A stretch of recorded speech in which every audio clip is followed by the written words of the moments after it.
31 জন।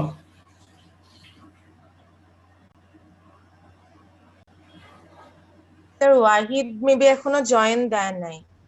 তাহলে বোন এখন কি করব বলো না। আর শোনো, রবিবার 10টায়, যেহেতু রবিবার 10টায় মানে ইয়ে করতে হবে। এই যে গতকালকে ক্লাসটা আমি হলের একটা গুরুত্বপূর্ণ কাজে আমাদের মানে বিল বা চেক হচ্ছিল না। আগে প্রভোস্ট স্যারের বিশেষ একটা জরুরি কাগজ জমা দেওয়া হয়নি। উনি চট্টগ্রাম থেকে ঢাকা এসেছেন, ঢাকার থেকে পরে হলের উদ্দেশ্যে মানে আগের প্রভোস্ট স্যার এসেছেন আমাকে হেল্প করার জন্য, কারণ এই কাজটা ওনারই ছিল, ইনকমপ্লিট ছিল, ওইটা করার জন্য এসেছেন। তাই ওনাকে একটু সময় দিতে হয়েছে। আমি ইঞ্জিনিয়ারিং সেকশনে গিয়েছি ওইগুলি করতে গিয়ে, এবং ভার্সিটির গাড়ি দিয়ে ওনাকে আবার যাওয়ার ব্যবস্থা করেছি মাসকান্দা। এগুলি করতে গিয়ে তোমাদের গতকালকে ক্লাসটা আমি মানে শিডিউল ক্লাসটা আর কি আসলে তোমাদের ইনফর্ম করতে নিতে পারতামই না। আমি ইনফর্ম করতে আমি ভুলে গেছি। পরে ওয়াইড ড্রিঙ্ক করাতে যাই আমার তাৎক্ষণিকভাবে ওই মুহূর্তে বলেছি। আমি গাড়িতে তখন ছিলাম স্যারের সাথে, ওই প্রভোদ স্যারের সাথে। তো যাই হোক, আমি রবিবারে 10টায় তোমাদের এই গতকালকে ক্লাসটা নেব। তো স্যার আগামী স্যার রবিবার আমাদের 9টা থেকে 11টা একটা প্রেজেন্টেশন আছে স্যার রুরাল সোশিওলজির। তাহলে সোমবারে স্যার একটু পরে জানাই স্যার। ঠিক আছে, তাহলে শিক্ষার শিডিউলটা দেখে আপনাকে জানিয়ে দেব স্যার। হ্যাঁ, তবে অবশ্যই মানে ক্লাসটা নিতে হবে, কারণ আমরা পিছনে পড়ে যাচ্ছি। আচ্ছা স্যার। আচ্ছা, তো এখন আমাকে যদি অনুমতি দাও আমি ক্লাসটা শুরু করতে পারি। কয়জন? মাত্র 31 জি স্যার। জন জয়েন করেছে। কি করব, আর একটু ওয়েট করব? স্যার 12:15 থেকে শুরু করেন। আচ্ছা ঠিক আছে। না হলে স্যার আবার বেশি দেরি হয়ে যাবে, যেহেতু অনেকে জয়েন দিয়েছে। ঠিক আছে, তোমাদের জয়েন করতে যদি 15 মিনিট লাগে আমি জানি না। আচ্ছা ঠিক আছে, তোমরা বলছো, আমার আপত্তি নেই। ওকে।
স্যার আপনি শুরু করেন।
তুমি কোন সময় থাকলে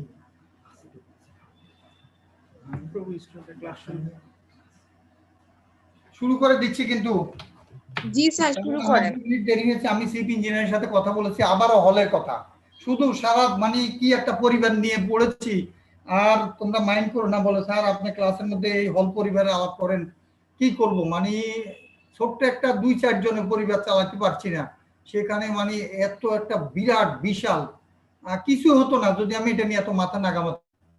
শুধু ভাবছি যে দায়িত্ব দিয়েছে স্যারের অভিলাষ, এই সৎ ব্যবহার হোক, সব দিকে অর্থ টর্থ এগুলি বেশি ভাবার কারণে, কোয়ালিটির কাজ হোক, এই ভাবার কারণে আমার এই বিপদ, এত বিপদ। মানে কি বলবো, কালকে একজন ইঞ্জিনিয়ারকে একটা গল্প শুনালাম, গল্পটা শুনো।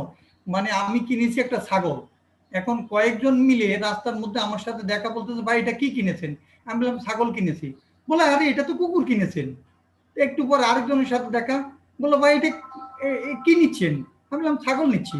তাহলে আরে রেড কুকুর কিনেছেন দেখি। আরেকটু পরে আরেকজন বলতেছে যে ভাই আরে আপনি এটা কোথা থেকে কিনেছেন, কি কিনেছেন? বলে যে এটা তো, আমি বললাম ছাগল কিনেছি। বলে যে আপনি তো এটা কুকুর কিনেছেন। একটু পরে আমার এমন অবস্থা হয়েছে যে এতগুলি মানুষ বলতেছে এটা এটা ছাগল না, এটা নাকি কুকুর। পরে আমি ছাগলটা ছেড়ে দিয়ে চলে গেলাম লজ্জা শর্মে। তো মানে আমি বুঝাতে চাচ্ছি যে সবাই একটা কথা বলছে আর আমি ভিন্ন রকম কথা বলছি। এতে করে এই দুনিয়াতে আমার মানে বেঁচে থাকাটা মনে উচিত না। আমার মানে বেঁচে না থাকে আমি এই দুনিয়া থেকে চলে গেলে ভালো হতো। কাউকে আমার মনের কথা বুঝাতে পারছি না। সবাই আমার ছাগলটাকে বলছে কুকুর। এই নিয়ে আমি বিপদে পড়েছি। মানে মনে হচ্ছে যে আমার মাথা ঠিক নাই, আমার মাথা ডিস্টার্ব আছে, বা আমি পাগল, তাই মনে হচ্ছে আমার। বুঝতে পেরেছ? এই যে এই কঠিন পরিস্থিতির শিকার হচ্ছে আমি, এইরকম দায়িত্বে আসলে আর জীবনে আল্লাহ আমার কোনদিন না আনো। তো যাই হোক, ঠিক আছে, তোমাদের একটু বিরক্ত করলাম গল্পটা শুনিয়ে, মনে কিছু নিও না। না স্যার সমস্যা নেই। আমরা আজকে রিগ্রেশন পড়ব। রিগ্রেশনটা প্রথমে কি জিনিস, এই শব্দটা কিভাবে উৎপত্তি হয়েছে আমরা এটি জানার চেষ্টা করি। দেখো যে স্যার ফ্রান্সিস গ্যালটন, আমি ক্লাসে আছি এখন, অনলাইন ক্লাসে, প্লিজ আমি বলে দিয়েছি সমুদ্র বাবুকে, উনি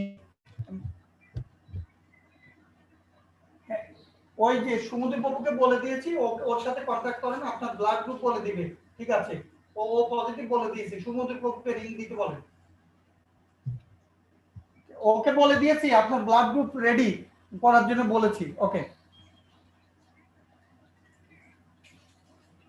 এই কথা বলো তো, সমুদ্রের সাথে কথা বলতে বলো, নাহলে নাম্বারটা দিয়ে দাও, তার সাথে কন্ট্যাক্ট করতে। ব্লাড গ্রুপও পজিটিভ লাগবে। ওকে, ওই এর ভিতর দিয়ে একজন পেশেন্ট আবার বাড়ি কি কথা বলবো ভাই, প্লিজ রেকর্ড হচ্ছে, বাইরে যাও। রিগ্রেশন স্যার ফ্রান্সিস গ্যালটন, আমি যে এত বিপদে, একজন সিজার করছে, ব্লাড ও পজিটিভ ব্লাড লাগবে, তা আমাকে রিং করছে। আচ্ছা, এখানে স্যার ফ্রান্সিস গ্যালটন, তিনি এই শব্দটা উনি প্রথম দিয়েছেন, রিগ্রেশন।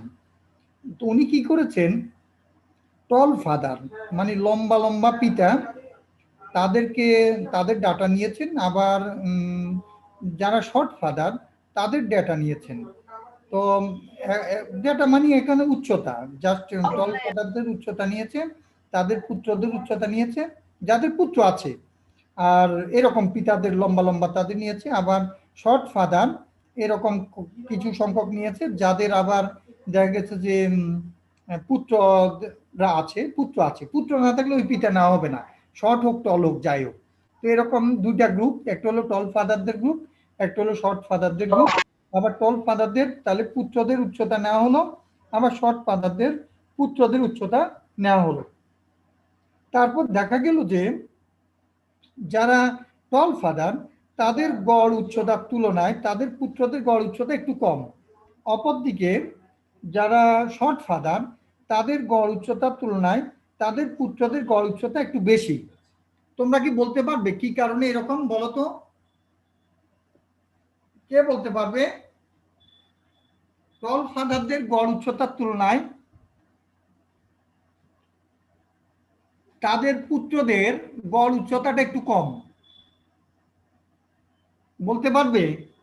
আবার শর্ট ফাদারদের গড় উচ্চতার তুলনায় তাদের পুত্রদের গড় উচ্চতা একটু বেশি। কেউ বলতে পারবে কি কারণে? স্যার হাইট তো ইউনিফর্ম না, মানে হচ্ছে ফাদার টল হলে ছেলে টল হবে এরকম তো ইয়া নাই স্যার। কারণটা কি, কি কারণে? ফাদার টল কিন্তু তার পুত্রের উচ্চতা একটু কম পাওয়া গেছে গড়ে, কারণটা কি? এই অনলাইন ক্লাস আছে, পরে আসতে হবে। ছাত্রদের খুব ডিস্টার্ব হচ্ছে, একটার পর একটা প্রবলেম আসছে। হ্যাঁ, হলের কাজ তো না, তোমার এই একটার পরে আসো কাইন্ডলি। মারাত্মক জরুরি কিছু হলে নিয়ে আসো, নতুবা একটার পরে আসো, ঠিক আছে? ওদের খুব ডিস্টার্ব হচ্ছে, একটার পর একটা ফোন, ঠিক আছে? আচ্ছা, বলো তো কি কারণে? কেউ বলতে পারছো না? পিতা নিজে নিজে সন্তান উৎপাদন করতে পারবেন? কাকে দরকার হয়েছে? জি স্যার, হয়তো মায়ের জিন থেকে মায়েরও তো ভূমিকা আছে। তো তার মানে টল ফাদার তাদের ওয়াইফদের মানে বলবো মাতাদের উচ্চতা, দেখা গেছে যে পিতাদের উচ্চতা সমান নাও তো হতে পারে। কারণ অনেক সময় অনেক লম্বা কোনো মানুষ, তিনি মনে করেন যে আমার থেকে স্বাভাবিকভাবে যদি একটু খাটো হয় তুলনামূলকভাবে, আপত্তি নেই, যেহেতু আমি লম্বা আছি, সন্তান আদি স্বাভাবিক মাঝামাঝি তো হবেই। আবার অপরদিকে ধরো লিলিপুট টাইপের যদি কোনো পিতা, তিনি যদি আবার লিলিপুট টাইপের কোনো কাউকে বিবাহ করেন, তাহলে দুই লিলিপুটকে কি হবে, রুট ওভার অফ লিলিপুট অফ স্প্রিং আসতে পারে, পজিটিভ স্কোয়ার রুট হয়ে যাবে পরে। আমি এমনি বলছি আর কি, যে তার মানে দুজনে খুব খাটো খাটো হলে তো তাদের সন্তান অনেক খাটো হবে। যেহেতু খাটো পিতা, তখন তিনি বিবাহ করবার সময় স্বাভাবিকভাবে তিনি একটু লম্বা, তার কাউন্টার পার্ট বা স্ত্রী, ওনার বাসনা ছিল বা সন্তানের কথা চিন্তা করে উনি ওনার চেয়ে একটু লম্বা বিবাহ করেছেন, যার কারণে ফাদারদের পুত্রদের উচ্চতাটা একটু বেশি। শর্ট ফাদারদের গড় উচ্চতার তুলনায় তাদের পুত্রদের গড় উচ্চতা একটু বেশি। অপরদিকে যারা টল ফাদার, তাদের গড় উচ্চতার তুলনায় তাদের পুত্রদের গড় উচ্চতা একটু কম। কারণ তারা অনেক সময় দেখা গেছে যে হয়তোবা কারো ক্ষেত্রে কারো সমান কেউ ওয়াইফ চুজ করতে পারে, কিন্তু অনেকেই যে আমি তো লম্বা, অসুবিধা কি, যেহেতু মেয়েটার অন্য বৈশিষ্ট্য আছে, ভালো দেখতে সুন্দর বা ব্যবহার সুন্দর, অথবা একাডেমিক্যালি ভেরি মাচ সাউন্ড, অথবা ভালো চাকরি করে, যে কোনো একটা বিশেষ গুণের কারণে যদি কেউ পছন্দ করে বলে যে উচ্চতা একটু কম, তার উনি তো দেখতে খুবই সুন্দর, ভালো চাকরি করছেন, অথবা ভালো ফ্যামিলির, তো সেক্ষেত্রে এরকম করতেই পারে। তো ওই অবস্থায় দেখা গেছে যে টল ফাদারদের গড় উচ্চতার তুলনায় তাদের পুত্রদের গড় উচ্চতা একটু কম। তো এখন দেখো আমরা, আমি এখন ইয়েতে যাচ্ছি, দেখো তোমাদের দেখাচ্ছি তাহলে রিগ্রেশন শব্দটা কিভাবে এসছে একটু দেখাচ্ছি। দেখো হোয়াইট বোর্ডে যাচ্ছি আমি একটু।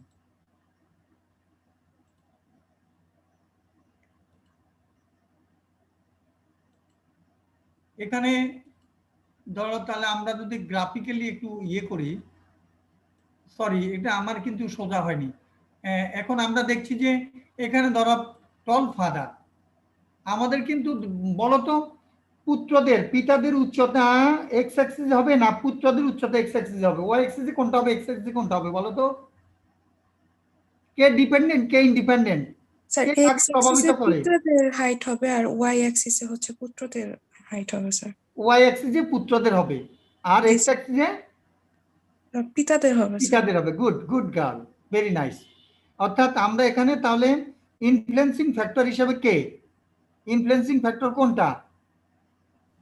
পিতাদের হাইট।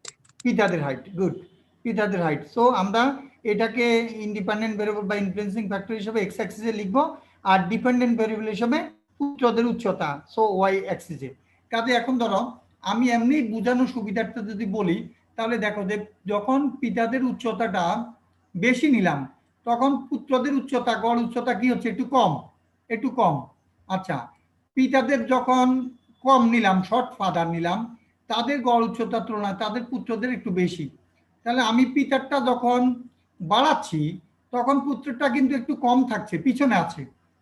আমি তার মানে এদিকে এই যে ডান দিকে যেতে থাকলাম, পিতাদের উচ্চতা বাড়াতে থাকলাম, পুত্রদের একটু একটু কম, পিছনে থাকে। অপরদিকে আমি যদি পিতাদের উচ্চতা কমালাম, আচ্ছা তখন কিন্তু পুত্রদের উচ্চতা একটু বেশি, গড় উচ্চতা একটু বেশি, তা পিছনে থাকছি। আবার আরো যদি কমায়, তো হয়তো বা আরেকটু পিছনে আছে, কিন্তু একটু বেশি হতে পারে, কিন্তু পিছনে আছে।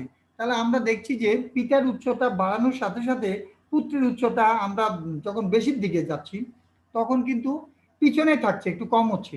আবার যখন কমের দিকে যাচ্ছি পিতাদের, পুত্রদেরটা একটু বেশি হচ্ছে, তাহলে পিছনে থাকছি। এই কারণে এই শব্দটা দিয়েছে বাংলাতে পশ্চাৎ গমন। রিগ্রেশন শব্দের উনি বাংলা দেননি, উনি দিয়েছেন রিগ্রেশন। রিগ্রেশন শব্দের অর্থ আবিধানিক মিনিংটা হলো, আবিধানিক অর্থটা হলো পশ্চাৎ গমন। পশ্চাৎ গমন মানে পিছনে পিছনে গমন করা, পিছনে পিছনে গমন করা, রিগ্রেশন। তাহলে রিগ্রেশন শব্দের অর্থ কি? পশ্চাৎগমন। পশ্চাৎগমন। এই কারণে উনি এই শব্দটা ব্যবহার করেছেন। চলো এখন আমরা এরপরে বাকি জিনিসগুলি বুঝাই।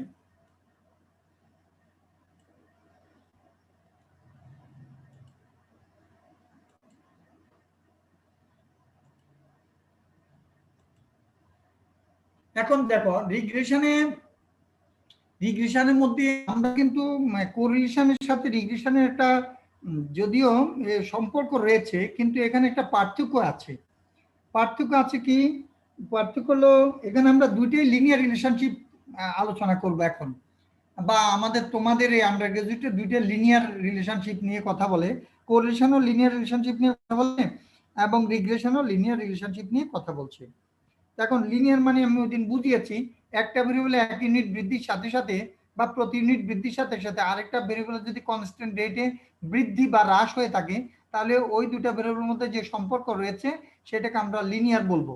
সেটা আমি লাস্ট ক্লাসে বুঝিয়েছি। তাহলে এখন দেখো, এখন আমরা কি বলছি, এই কোরিলেশনে কিন্তু আমাদের ইন্টারডিপেন্ডেন্সি, দুইটা ভেরিয়েবলের মধ্যে একে অপরকে প্রভাবিত করবে, মানে উভয় উভয়কে প্রভাবিত করবে এরকম, বা উভয় উভয়ের উপর নির্ভরশীলতা।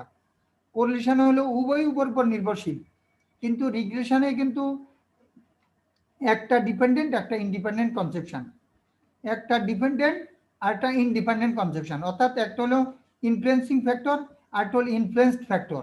যেমন ধরো তোমাদের জ্বর উঠেছে, গজনি পার্কে তোমরা বেড়াতে গেলা বা এক্সকারশনে গিয়েছ, ওখানে হঠাৎ করে বৃষ্টি নেমেছে, ছাতা টাতা কাঁচা ছিল না, মাঠের মধ্যে তোমরা ঘুরছিলে, ওর সময় বৃষ্টি নেমেছে, অনেকে ভিজে গিয়েছো, গাছের নিচে দাঁড়িয়েও কিছু করা যায়নি, কাপড় চোপড় ভিজে গিয়েছে। আর অতিরিক্ত যেহেতু কাপড় চোপড় স্বাভাবিকভাবে ছিল না, আমরা ভিজা কাপড়ে আমাদের অনেকক্ষণ থাকার কারণে ঠান্ডা লেগেছে এবং জ্বর এসে গেছে, আসতে পারে। এখন ধরো তাহলে এখানে জ্বর আসাটা হলো ইফেক্ট, আর বৃষ্টিতে ভিজাটা হলো কজ। তাহলে এখানে রিগ্রেশনে কজ এবং ইফেক্ট দুটি ব্যাপার রয়েছে, একটা কজ একটা ইফেক্ট। কজটাকে বলা হয় ইনফ্লুয়েন্সিং ফ্যাক্টর, ইফেক্টটাকে বলা হয় ডিপেন্ডেন্ট বা ইনফ্লুয়েন্স ফ্যাক্টর। তো এখানে ধরো তোমরা ইঞ্জিনিয়ারিং ফ্যাকাল্টিতে কাজ করছো, ধরো টিলেজ কস্ট যদি বাড়ানো হয় তাহলে ধরো উৎপাদনটা বাড়ছে, তাহলে টিলেজ কস্ট একটা ম্যাক্সিমাম পয়েন্ট পর্যন্ত টিলেজ কস্ট বাড়ানোর সাথে সাথে উৎপাদন বৃদ্ধি পায়, দ্যাটস ওকে। জমিতে ফার্টিলাইজার দেওয়া যত আমরা দেব বাড়াবো তত উৎপাদন বাড়বে, যদি একটা ম্যাক্সিমাম পয়েন্ট পর্যন্ত। এরপরে কিন্তু দিলে ধান সিটা হয়ে যাবে বা ফসল অন্য যেটা সরিষা সেটা সিটা হয়ে যাবে উল্টো, অথবা ফলন কমে যাবে। যেমন অতিরিক্ত গ্রোথ হওয়ার ফলে গাছ বাতাসে শুয়ে পড়তে পারে, অথবা তার প্রোডাক্টিভিটি পাওয়ার কমে যেতে পারে। ঠিক তদ্রূপ এখানেও আমরা একটা ম্যাক্সিমাম লেভেল পর্যন্ত বলতে পারবো যে সার বাড়ানোর সাথে সাথে উৎপাদন বাড়তে থাকবে, কাজে এখানে পজিটিভ রিলেশনশিপ আমরা পাচ্ছি। কিন্তু এরপরে যদি দিতে থাকি তাহলে কিন্তু ওই এক্সট্রিম পজিশনটার পরে পয়েন্টটার পরে তাহলে তখন কিন্তু নেগেটিভ রিলেশনশিপ হয়ে যাবে। তাই আমরা এখানে দেখছি যে রিগ্রেশন আমাদের দুইটা, যেমন ধরো বয়সের সাথে সাথে ব্লাড প্রেশার, আমরা এটা স্বাভাবিকভাবে জানি যে বয়স বাড়ার সাথে সাথে আস্তে আস্তে ব্লাড প্রেশার তোমার বাড়ে। এখন কারো ক্ষেত্রে অল্প বয়সে ব্লাড প্রেশার বেড়ে যেতে পারে, এটা একটি স্পেশাল কেস, বাট এখানে আমরা অন অ্যান অ্যাভারেজ রিলেশনশিপটা নিয়ে মেজার করছি। কোরিলেশনও ব্যাপারটা তাই, রিগ্রেশনও ব্যাপারটা তাই, যে আমরা অন অ্যান অ্যাভারেজ ব্যাপারটা, যে স্পেসিফিক কেস কোনোটা হতে পারে যে এরকম তার বয়স কম কিন্তু ব্লাড প্রেশার অনেক বেশি, সেটা ব্যতিক্রম। আমরা জেনারেলি যেটা জানি সেটা হলো বয়স বাড়ার সাথে সাথে ব্লাড প্রেশার বৃদ্ধি পায়। সো এখানে আমরা পজিটিভ রিলেশনশিপ পাচ্ছি, এবং কোরিলেশনের ভাষায় কথা বলতে গেলে আমরা পজিটিভ কোরিলেশন বলবো। তো রিগ্রেশনে এখানে তাহলে আমরা দেখছি ব্লাড প্রেশার এবং এইজের কথা যদি বিবেচনা করে থাকি, তাহলে আমাদের এইজটাকে আমরা ইন্ডিপেন্ডেন্ট ভেরিয়েবল বলবো বা ইনফ্লুয়েন্সিং ফ্যাক্টর বলবো, আর ব্লাড প্রেশারটাকে আমরা ডিপেন্ডেন্ট ভেরিয়েবল বা ইনফ্লুয়েন্স ফ্যাক্টর বলবো। এখানে কজ হিসেবে আমরা যদি কথা বলতে চাই তাহলে কজ বলবো আমরা স্বাভাবিকভাবে এইজকে, আর ইফেক্ট বলবো ব্লাড প্রেশারকে। এইভাবে আমরা রিগ্রেশনের মধ্যে কজ ইফেক্ট রিলেশনশিপ অ্যানালাইসিস করা হয়, যেটা আমরা কোরিলেশনের মধ্যে করি না। কোরিলেশনের মধ্যে করা হয়, বলা হয়ে থাকে ইন্টারডিপেন্ডেন্সি, অর্থাৎ একে অপরের উপর নির্ভর করবে। এটা যেমন আমরা হাজবেন্ডের বয়স আর ওয়াইফের বয়স স্বাভাবিকভাবে আমরা দেখতে পাই যে মেয়ের বয়স যদি বেশি হয় তো বেশি বয়স, তাহলে ছেলের বয়স তখন সে বয়স্ক ছেলেকে বিবাহ করতে আপত্তি করে না। আবার মেয়ের বয়স কম কিন্তু সে বেশি বয়সী ছেলে বিবাহ করতে চায় না। কাজে এখানে ছেলে মেয়ে উভয়ের এই যে আমরা জায়া যোগপতি বলি কাপল, সেখানে উভয়ের উপর বয়সটা একটা ব্যাপার রয়েছে, এটা ডিপেন্ডেন্সি রয়েছে। আমরা বিবাহ করার ক্ষেত্রে এটা বিবেচনা করে থাকি সাধারণত, কিন্তু এখন স্পেশাল কোনো কেস থাকতে পারে, সেটা ভিন্ন। ধরো কেউ হয়তো বা কোনো কারণে দৈব যে কোনো কারণে বিবাহ করেছে, সেটা অনেক কম বয়সী বিয়ে করে ফেলতে পারে, সেটা অন্য কথা। এটা ব্যতিক্রম নিয়ে কথা বলছি না, আমরা স্বাভাবিকভাবে এখানে অন অ্যান অ্যাভারেজ যে রিলেশনশিপটা সেটার কথা বলছি। তো এখানে তাহলে আমরা এই রিগ্রেশন নিয়ে যদি কথা বলি, অনেক সময় আমাদের এত চমৎকার এই রিগ্রেশন অ্যানালাইসিসের মধ্যে অনেক কিছু রয়েছে। যেমন তোমরা যদি জমিতে ইরিগেশন দিয়ে থাকো, যে ইরিগেশন সংখ্যা আমার যত বাড়াবো স্বাভাবিকভাবে আমরা বড় ধান পাবো, কিন্তু একটা এক্সট্রিম পর্যায় পর্যন্ত একটা পিক পজিশন আছে, এরপরে বাড়াতে থাকলে আমার উল্টো ক্ষতি হবে, এটা আমরা অবশ্যই বিবেচনার যোগ্য এখানে, এবং বিবেচনা করতে হবে। আমাদের একটা এক্সট্রিম পর্যায় পর্যন্ত আমরা বলবো যে সেটি পজিটিভ রিলেশনশিপ, এরপরে কিন্তু নেগেটিভ হয়ে যেতে পারে। তো এখানে আমাদের রিগ্রেশনটাতে আমরা কোরিলেশনের সাথে যে পার্থক্যগুলি রয়েছে সেগুলি আমি এখানে তোমাদের আছে, আমি দেখাও এখানে তোমাদের দেখাবো। এই যে পার্থক্যটা একটু ডিসকাস করে নিই, তারপর আমি রিগ্রেশনের ডিটেলসে ঢুকবো। এই দেখো আর একটু বড় করে দেব, মনে হচ্ছে যে তোমরা দেখতে পাচ্ছ না। এখন দেখা যাচ্ছে সুন্দর মতো? জি স্যার, দেখা যাচ্ছে স্যার। দেখো কি তোমার কাগজ কি জরুরি?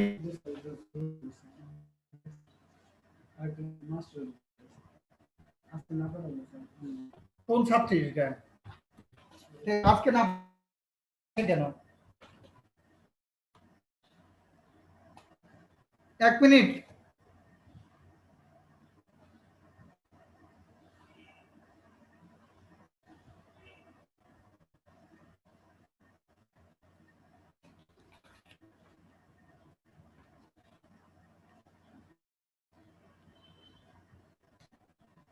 দেবো?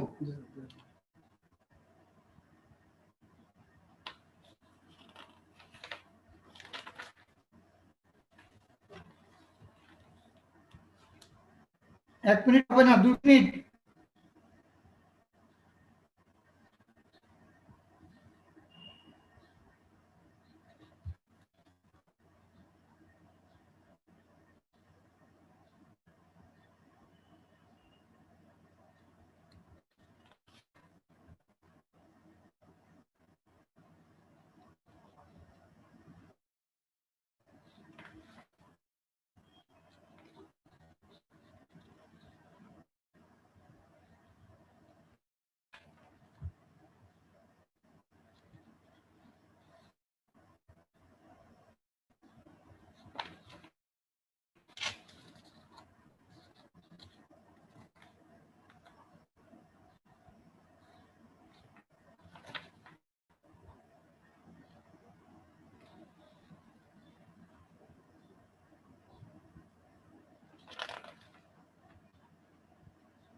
দেখে নাও। দেখো দুটোর মধ্যে পার্থক্য, আমি দুঃখিত, ওই যে টাকা তুলতে পারবো না, আমাকে অনেকগুলি কাগজে সাইন করতে হয়েছে, গরিব মানুষগুলি আটকা পড়বো, টাকা তুলতে পারবো না এই কারণে। আচ্ছা যাই, এখন দেখো রিগ্রেশন আর কোরিলেশন, এটা পার্থক্য পরীক্ষার জন্য ইম্পর্টেন্ট, তোমরা পড়বে, এটা অনেক সময় পরীক্ষা আসে। দেখো রিগ্রেশনে কি বলা হয়েছে, regression means determination of estimated value of the dependent variable with respect to one or more independent variables. যেমন ধরো আমাদের উৎপাদনটা হলো আমাদের ডিপেন্ডেন্ট ভেরিয়েবল। এখন উৎপাদন নির্ভর করছে তোমার সিড কোয়ালিটির উপর বা সিডের পরিমাণের উপর, তারপর জমির পরিমাণের উপর, তারপরে ফার্টিলিটির উপরে, তুমি মেনিউর ব্যবহার করেছো কিনা বা ফার্টিলাইজার ব্যবহার করেছো কি করনি, পেস্টিসাইড ব্যবহার করেছো কি করনি, বা পেস্টিসাইডের পরিমাণ, ফার্টিলাইজারের পরিমাণ, এই সমস্ত এগুলি হলো ইন্ডিপেন্ডেন্ট ভেরিয়েবল বা ইনফ্লুয়েন্সিং ফ্যাক্টর। আর ডিপেন্ডেন্ট ভেরিয়েবল হলো শুধু প্রোডাকশন, অ্যামাউন্ট অফ প্রোডাকশন বা টোটাল প্রোডাকশন। কাজে এখানে রিগ্রেশন দিয়ে আমরা যদি রিগ্রেশন মডেল ফিট করা যায়, মডেল ফিট করা মানে এই রিগ্রেশন যে আমাদের কোফিশিয়েন্ট আছে, ধরো ফার্টিলাইজার ইফেক্ট, এটা বের করা যাবে একটা ইকুয়েশন সেট আপ করে, সেটা মডেল ফিট করে আমরা সেখান থেকে যে 1 কেজি বীজ বেশি বাড়ালে উৎপাদন কতটুকু বাড়ে, বা 1 কেজি সার যদি আরো বেশি দেওয়া হতো উৎপাদন অন অ্যাভারেজ কতটুকু বাড়বে, এরকম টিলেজ কস্ট যদি আরো 1000 টাকা বাড়ানো হতো তাহলে উৎপাদন কতটুকু বাড়বে বা বাড়তো, এরকম ভাবে আমরা বের করতে পারবো। এই কথাটাই বলছি, এই কারণে যে রিগ্রেশনে আমরা কি করতে পারবো, ডিপেন্ডেন্ট ভেরিয়েবল মানে প্রোডাকশনটা কতটুকু বৃদ্ধি পাবে সেটা আমরা এস্টিমেট করতে পারবো। আমরা এখানে ইন্ডিপেন্ডেন্ট ভেরিয়েবলের বিভিন্ন মান বসিয়ে আমরা সেটা বের করতে পারবো। আর অপরদিকে কোরিলেশনের মধ্যে আমরা লিনিয়ার রিলেশনশিপটা বের করছি, এবং সেটা পজিটিভ কি নেগেটিভ শুধু এইটুকু জানি যে সম্পর্কটা উভয়ের, একটা বাড়লে আরেকটা বাড়ে না কমে, বা একটা কমলে আরেকটা বাড়ে না কমে, এই ব্যাপারটা আমরা সাধারণত একটা বাড়ালে আরেকটা বাড়ে না কমে এই কথাটা বলে থাকি, একটাকে বাড়ানোর কথা বলি, অপরটা যদি বৃদ্ধি পায় পজিটিভ, আর যদি হ্রাস পায় নেগেটিভ, এইভাবে কথা বলে থাকি। আর যদি একটা বৃদ্ধি করছে আরেকটা কনস্ট্যান্ট আছে, তাহলে কিন্তু আমরা কোরিলেশন নেই বলবো, জিরো কোরিলেশন। এবং আমি কোরিলেশনের ক্ষেত্রে মাইনাস আর +1 বা -1 থেকে +1 এই পর্যন্ত কোরিলেশনের মানটা লাই করে, কিন্তু মিনিমাম ভ্যালু তোমাদের বলেছে 0, কারণ ম্যাক্সিমাম আমরা 1 বলছি, কিন্তু মিনিমামকে আমরা -1 বলছি না, কারণ ঋণাত্মক রিলেশনশিপ ক্ষেত্রে -1 হলো নেগেটিভ পারফেক্ট রিলেশনশিপ, অর্থাৎ পূর্ণ ঋণাত্মক সম্পর্ক আমরা বলবো পারফেক্ট নেগেটিভ রিলেশনশিপ, পূর্ণ ঋণাত্মক সম্পর্ক। এবং আমি তোমাদের ইতিমধ্যে একাধিকবার বলেছি যে সাইন এখানে শুধুমাত্র সম্পর্ক সমমুখী না বিপরীতমুখী সেই জিনিসটাকে বুঝাবে, কিন্তু এখানে আমরা রিয়েল লাইন বিচারে যে বড় ছোট যেভাবে বিচার করি তা নয়। এখানে নিউমেরিক্যাল ফিগারটা হলো কোরিলেশনের ইন্টেন্সিটি বা ডিগ্রি অফ লিনিয়ার রিলেশনশিপটা সেটা কেমন, সেটা শুধুমাত্র নিউমেরিক্যাল ফিগার থেকে আমরা বুঝবো। এবং ওখানে ইন্টারডিপেন্ডেন্সি একে অপরকে বলে, কিন্তু কজ এন্ড রিলেশনশিপ কোরিলেশনে এই ব্যাপারটা নিয়ে আলোচনা করা হয় না। এই বইটাতে এক জায়গায় আমি দেখেছি কজ ইফেক্ট বলা হয়েছে, এই কারণে আমি ওটি পড়াইনি তোমাদেরকে। মূল আসলে আমি ভালো ভালো বই পড়েছি যেগুলি অনার্স লাইফে, সেখানে আমি দেখেছি কোরিলেশনে সাধারণত কজ ইফেক্ট রিলেশনশিপটা ডিসকাস করে না এবং এটা সাধারণত সেই ব্যাপারটা নিয়ে ডিল করে না। ইন্টারডিপেন্ডেন্সি রয়েছে কোরিলেশনে, তো আমি এই কারণে ওটি পড়াইনি তোমাদের। যেহেতু স্যার এটা কেন লিখেছেন আমি জানি না, কিন্তু আমি যেহেতু একসময় একদিন আমি স্যারকে যখন স্যার বেঁচে ছিলেন, বইটা ভালো সহজ, তা আমি স্যারকে একটা চ্যাপ্টারের কিছু জিনিস আমার কাছে ভালো লাগেনি, স্যারকে বলেছি স্যার এগুলি তো এরকম কেন। তখন স্যার বলে ফেলছেন শঙ্কর আসলে আমার নলেজ বা আমাদের জানাশোনার একটু গ্যাপ রয়েছে, কারণ হলো এখন তো যত বই পাওয়া যায়, আমাদের সময় তো এত বই পাওয়া যায়নি, এইভাবে স্যার বলেছে। স্যার আমার খুব বাসতেন আর কি। তো আমার সাথে সরল ভাবে উনি বলে দিয়েছেন আসলে ঘটনাটা কি। আমি এই কারণে আর করছি না, যেহেতু স্যার বলেছেন যে এটা একটু সামান্য এই ত্রুটিটা রয়েছে। তারপর বইটা ছাত্রছাত্রীদের জন্য অনেক ভালো সহজ, তাই আমি এটা আসলে পড়াই, কারেকশন করে দিয়ে তারপর পড়ানোর চেষ্টা করি। তো এখানে দেখো দ্বিতীয়টা, the main function of regression is to determine the cause and effect of relationship of the variables. ঠিক আছে, does not determine any cause and effects of relationship. এই জায়গায় কিন্তু আবার ঠিকই লিখেছে, ওই একটা জায়গাতে ওইটা কেন লিখেছে জানি না, এই জায়গায় ঠিক লিখেছে। আচ্ছা, তারপরে দেখো কোরিলেশনের ক্ষেত্রে কিন্তু ঠিকই লিখেছে, does not determine any cause and effect of relationship. দেখবা এই অ্যাজাম্পশনের মধ্যে একটু সামান্য লিখেছে, বিধে আমি ওই অ্যাজাম্পশনটা পড়াইনি। ওই যে কার্ল পিয়ারসনস এর অ্যাজাম্পশন এত গুরুত্বপূর্ণ তোমাদের কাছে, তাই আমি এটা এই ত্রুটি দেখে আমি ওই অংশটাই একদম পড়াইনি। আচ্ছা, তারপর দেখো ইন রিগ্রেশন ইনফ্লুয়েন্সড ভেরিয়েবলস, তোমরা ইন রিগ্রেশন দিয়ে কমা দিতে পারো। ইন রিগ্রেশন, জি স্যার, হ্যাঁ, influenced variable is called dependent variable and other variables আর ইন্ডিপেন্ডেন্ট। ওকে, আমি এটা বুঝিয়েছি। In correlation the variables are dependent on each other বলে ফেলেছি। There is no concept of independent variable. Okay, এটা বলা হয়ে গেছে, এগুলি ঠিক আছে। ওই একটা পয়েন্টে কেন জানি প্রবলেম হয়েছে ওনার, জানি না। যাই, in regression besides the linear relationship, other relationship within the variables can be determined। অর্থাৎ লিনিয়ার ছাড়া নন লিনিয়ার রিগ্রেশনও আছে, এই কারণে এই কথাটা বলেছে যে other relationship within the variables can be determine. আর correlation determines and analyses only the linear relationship between the variables. আসলে আমাদের কোরিলেশন এখানে যেটা বলা হয়েছে সেটা সিম্পল কোরিলেশনকে বোঝানো হয়েছে, কারণ কোরিলেশন যেটা নন লিনিয়ার সেটাকে কোরিলেশন রেশিও বলা হয়, কোরিলেশন বলা হয় না। কাজে এটার ক্ষেত্রে অলওয়েজ লিনিয়ার, কিন্তু রিগ্রেশনের ক্ষেত্রে লিনিয়ার নন লিনিয়ার রিগ্রেশন দুটো হতে পারে। কোরিলেশনের ক্ষেত্রে যদি নন লিনিয়ার কোরিলেশন না বলে ওটাকে বলা হয় কোরিলেশন রেশিও, তাই ওটা আলাদা। এখানে বলা হয়েছে কোরিলেশন বলতে লিনিয়ারকে বোঝানো হচ্ছে, নন লিনিয়ার কোনো অ্যানালাইসিস কিছু নেই, কিন্তু রিগ্রেশনে নন লিনিয়ার রিগ্রেশন আছে। ইন রিগ্রেশন আমি কিন্তু কি কি পড়াচ্ছি তোমরা কোড করে রাখবে, যে পার্থক্য পড়ালাম, কোথায় কি পড়াচ্ছি, কারণ চ্যাপ্টারে সবকিছু যদি আমি পড়াতে যাই অন্য কিছু চ্যাপ্টার গুরুত্বপূর্ণ বাদ পড়ে যাবে, এই টাইমের ভিতর আমি পড়াতে পারবো না। সেই কারণে আমি যেগুলি পড়াচ্ছি ওগুলি একটু তোমরা খাতা একটু কোড করে রাখবে, তোমাদের সুবিধা হবে পরীক্ষা পারপাসে, প্লাস তোমাদের যখন তোমরা নিজেরা শিখবে তখন বাড়তি অন্যগুলি পড়বে, কিন্তু পরীক্ষা পারপাসে এই জিনিসটা বেশি গুরুত্বপূর্ণ আমি বলছি। আচ্ছা, তারপরে in regression only the dependent variable needs to be random. রিগ্রেশনে দেখা গেছে যে ডিপেন্ডেন্ট ভেরিয়েবলটা র্যান্ডম হওয়া দরকার। র্যান্ডম মানে কি?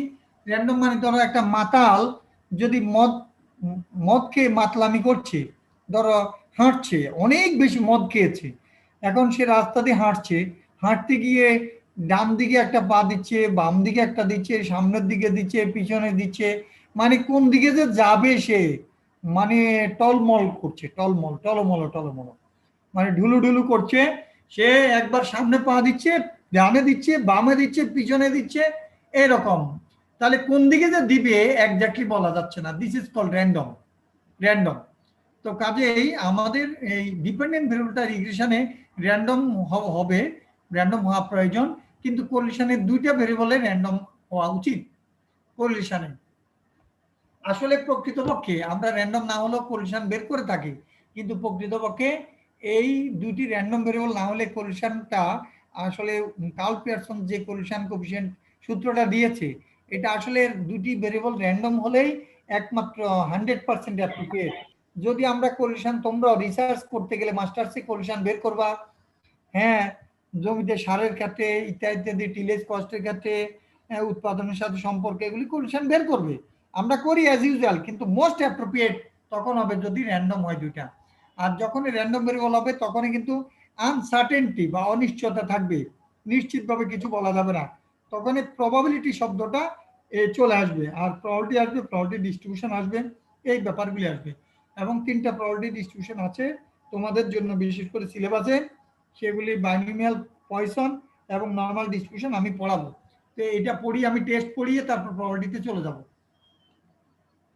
তাহলে এই চ্যাপ্টারটা পড়ানোর পর আমি টেস্টে কিছু বাকি আছে, ওই টেস্ট পরীক্ষা আসবে, প্র্যাকটিক্যালও লাগবে, তো সেই কারণে ওই টেস্টের ওগুলি পড়িয়েই আমি প্রবাবিলিটিতে ঢুকে যাব, তারপর আমাদের সিলেবাস মোটামুটি অনেকাংশে কভার হয়ে যাবে।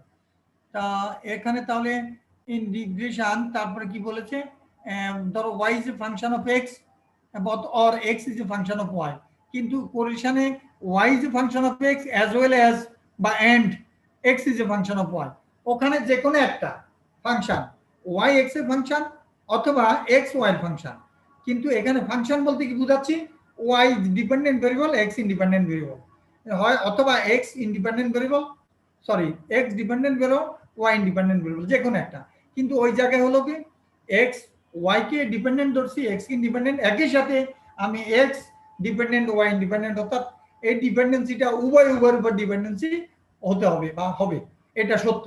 এই কোরিলেশনের সাথে রিগ্রেশনের পার্থক্য হলো এখানে দুইটাই ইন্টারডিপেন্ডেন্সি, ওখানে যে কোনো একটার উপর নির্ভর করবে এইভাবে। অপরদিকে রিগ্রেশন কোএফিশিয়েন্ট দুটা, regression coefficient of y on x, অথবা আরেকটা আছে regression coefficient of x on y, এই দুটা কিন্তু এক না, সিমেট্রিক না, অর্থাৎ y কে ডিপেন্ডেন্ট ভেরিয়েবল ধরে x ইন্ডিপেন্ডেন্ট ধরলে রিগ্রেশন কোএফিশিয়েন্ট যা মান পাবো একই মান পাবো না, যদি আমি x কে ডিপেন্ডেন্ট ধরে y কে ইন্ডিপেন্ডেন্ট ধরি একই মান পাবো না। কিন্তু কোরিলেশনের ক্ষেত্রে কিন্তু কোরিলেশন কোএফিশিয়েন্ট x এর সাথে y যা পাচ্ছি y এর সাথে x এর একই কথা, সিমেট্রিক, একই মান পাবো, কিন্তু এখানে দুইটা একই মান পাওয়া যায় না, তাই বলা হচ্ছে যে regression coefficient symmetric property follow করে না, কিন্তু correlation coefficient symmetric property follow করে।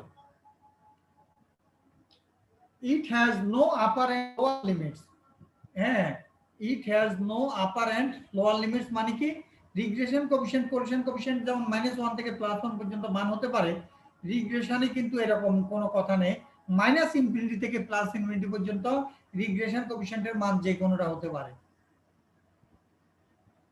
Regression coefficients are independent of change of origin but not scale, মানে রিগ্রেশন কোএফিশিয়েন্ট গুলো ওই যে বিটা, সরি এই যে bxy বা byx বা bxy, এদের কথা কি বলা হয়েছে, এরা এই যে সূত্র আমি লিখেছি এদের তোমাদের লাস্ট ক্লাসে দেখিয়েছি, এদের ক্ষেত্রে কিন্তু দেখা যাচ্ছে কি বলছে, অরিজিন চেঞ্জ করলে কোনো সমস্যা নেই, কিন্তু স্কেল মানে কিছু দিয়ে ভাগ করলে তখন মান পরিবর্তিত হয়ে যায়, কিন্তু কোরিলেশন কোএফিশিয়েন্ট আমরা চেঞ্জ অফ অরিজিন, এটা পরীক্ষার জন্য খুব গুরুত্বপূর্ণ, correlation coefficient is independent of change of origin as well as scale, অর্থাৎ কিছু বিয়োগ করে কিছু দিয়ে ভাগ করা ভেরিয়েবলের মধ্যে কোরিলেশনের মান বের করলে যে কোরিলেশন কোএফিশিয়েন্ট পাবো, অরিজিনাল ডাটা নিয়ে অরিজিনাল ভেরিয়েবলের মধ্যে কোরিলেশন বের করলে একই মান পাবো, কিন্তু রিগ্রেশন কোএফিশিয়েন্টে তা না, অরিজিন চেঞ্জ করলে মানের পরিবর্তন হয় না, কিন্তু স্কেল চেঞ্জ করলে অর্থাৎ কিছু দিয়ে ভাগ করলে বা গুণ করলে তখন স্বাভাবিকভাবে মান পরিবর্তিত হয়ে যায়। সেই কারণে রিগ্রেশন কোএফিসিয়েন্টকে বলা হয়েছে independent of change of origin but not scale, কিন্তু ওখানে দুইটাই independent. It does not last 10 point, 10 number পয়েন্টটা পড়ছি। It does not measure the degree of relationship between two variables. এটা it measures the degree of relationship between two variables. এটা আমাদের দুইটা ভেরিয়েবলের মধ্যে does not measure the degree of relationship between two variables. দুইটা ভেরিয়েবলের মধ্যে এখানে সম্পর্কের মাত্রাকে পরিমাপ করে না, এখানে মাত্রাকে পরিমাপ করে। ওখানে কি করা হচ্ছে যে একটা ভেরিয়েবলের এক ইউনিট পরিবর্তনের সাথে সাথে আরেকটার কতটুকু পরিবর্তন হয়, আর এখানে কিন্তু করা হচ্ছে আমাদের সম্পর্কটা দুইটার মধ্যে কি সেটা সরাসরি এখানে মাত্রাটা পরিমাপ করছে, আর এখানে একটু ভিন্নভাবে করা হচ্ছে, এটা একটা ব্যাপার। তবে এখানে যেটা টু ভেরিয়েবলস এই কথাটা একটু সামান্য এখানে বলা উচিত ছিল যে it measures the degree of relationship between two or more variables, এটা হলে বেটার হতো। আর it measures the degree of linear relationship between two variables, এটা দুইটার মধ্যে করে, এটা দুই বা ততোধিকের মধ্যে করতে পারে। এখানে does not measure the degree of relationship এই কথাটা না বলে এখানে বিটুইন টু ভেরিয়েবলস এটা না বলে বলা উচিত ছিল, কারণ দুইটার ক্ষেত্রে তো করে। যেমন আমার যদি সিম্পল রিগ্রেশন মডেল হয় তাহলে ইন্ডিপেন্ডেন্ট একটা ডিপেন্ডেন্ট একটা, তাহলে এটা না লেখা উচিত এরকম, তোমরা খাতা লিখো it measures the degree of relationship between two or more variables, এইভাবে লিখো, ডাজ নট মেজার শব্দটা না দিয়ে। It measures the degree of relationship between two or more variables. এখানে রিলেশনশিপটা মেজার করে কিন্তু একটু ভিন্নভাবে, কিন্তু রিলেশনশিপ অবশ্যই মেজার করা যায় এখানে।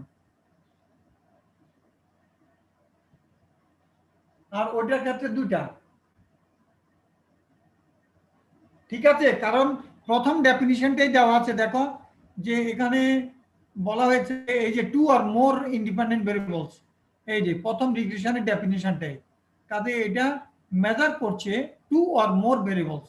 ডাজ নট মেজার শব্দটা অ্যাপ্রোপ্রিয়েট হচ্ছে না, এটা উচিত it measures the degree of relationship between two or more variables. লিখেছো তোমরা এই পয়েন্টটা কারেকশন? জি স্যার। ওকে, কারণ আমরা ডেফিনিশনে দেখো টু আর মোর লিখেছি, দেখো এই যে টু আর মোর, কাজে এই কথাটা বলা উচিত, ডাজ নট কথাটা ঠিক না, বলা উচিত যে উনি বলছেন যে দুইটার মধ্যে করে না সম্পর্ক, আর এটা দুইটার মধ্যে করে। তাহলে এখানে কি বলেছে, এখানে বলছে যে এই যে ওয়ান অর মোর, তাহলে ওয়ান যখন হবে তখন ডিপেন্ডেন্ট একটা ইন্ডিপেন্ডেন্ট একটা, তাহলে দুইটা তো হচ্ছে, কাজে এই কথাটা এই কারণে কারেকশন করা উচিত, it measures the degree of relationship between two or more variables. Okay, আমরা র্যাঙ্ক কোএফিসিয়েন্ট তো আমাদের পড়ানোর দরকার নেই, ওটা র্যাঙ্কিং করাটা এখানে বাইবিরেট কোএফিসিয়েন্ট কোএফিসিয়েন্ট আছে, এগুলি পড়তে হবে না তোমাদের, আমি যা পড়াচ্ছি শুধু তা পড়বে। ওই যে প্রপার্টিজ পড়বে, তারপরে বিভিন্ন কোএফিসিয়েন্ট কোএফিসিয়েন্টের যে মানগুলোর যে ব্যাখ্যা করা, হ্যাঁ সেটা পড়বে। আর পপুলেশন কোএফিসিয়েন্ট কোএফিসিয়েন্টকে রো দিয়ে ডিনোট করা হয়, পপুলেশন কোএফিসিয়েন্ট কোএফিসিয়েন্টকে রো দিয়ে ডিনোট করা হয়, আর স্যাম্পল কোএফিসিয়েন্ট কোএফিসিয়েন্টকে আর দিয়ে ডিনোট করা হয়। আর রো তো তোমরা পড়েছো ফিজিক্স পড়বার সময়, রো ঘনত্বের সিম্বল হিসেবে তোমরা রো ব্যবহার করেছো, আর এইচ ও রো। আচ্ছা, এখন দেখো আমাদের এরপরে কি আছে, আমি রিগ্রেশনে দেখছি। এখানে দেখো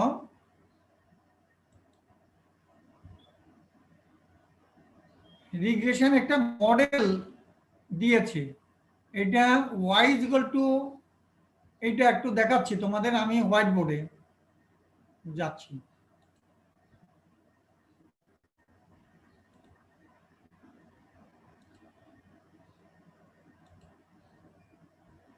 আমি যে কথা বলছি তোমরা কি বুঝো আমার কথা?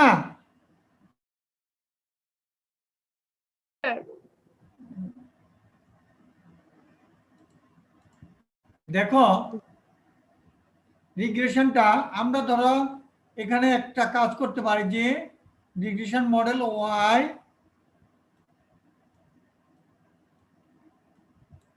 y ইজ ইকুয়াল টু আমরা এ plus B x plus E বা ইউ, আচ্ছা আমরা ইউ দিই, যদি বইতে ই দিয়েছে মনে হয়, আচ্ছা ইউ ইউ এটা কিন্তু কেমন জানি হয়ে গেছে ইউ। আচ্ছা এখন দেখো এই ইউটা কেন দিচ্ছি, এটাকে বলা হচ্ছে random arrow term. Random arrow term জিনিসটা কি, এটা হলো এখানে ধরো আমরা ধরে নাও এই যে আমি বুঝার সুবিধার্থে এখন একটা কাজ করি, এটা ধরো ডিমান্ড, ডিমান্ড এটা হলো প্রাইস, প্রাইসের সাথে ডিমান্ডের একটা সম্পর্ক আছে। স্বাভাবিকভাবে প্রাইস বাড়লে, আমি লাক্সারিয়াস গুডসের ক্ষেত্রে বলছি, যদি নেসেসারি গুডস হয়, দাম বাড়লে লবণ কম কিনবো তা তো না, লবণ তরকারিতে কম দিব তা তো না, বা দাম বেড়েছে উঠে চাল ভাত খাবো না তা তো না।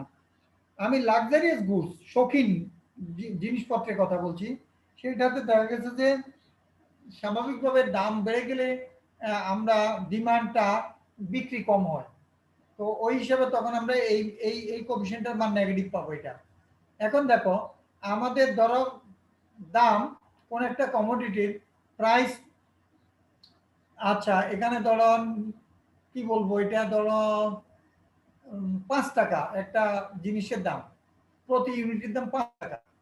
আচ্ছা 5 টাকা ঠিক আছে, কিন্তু এই 5 টাকা আজকে 5 টাকা, আগামী ধরো 5 টাকা, এরপরে 1 মাস যাবত 5 টাকায় আছে, তথাপি দেখা গেছে যে আমার বিক্রি প্রত্যেকদিন সমান হবে না, আমার বিক্রি সমান হবে না।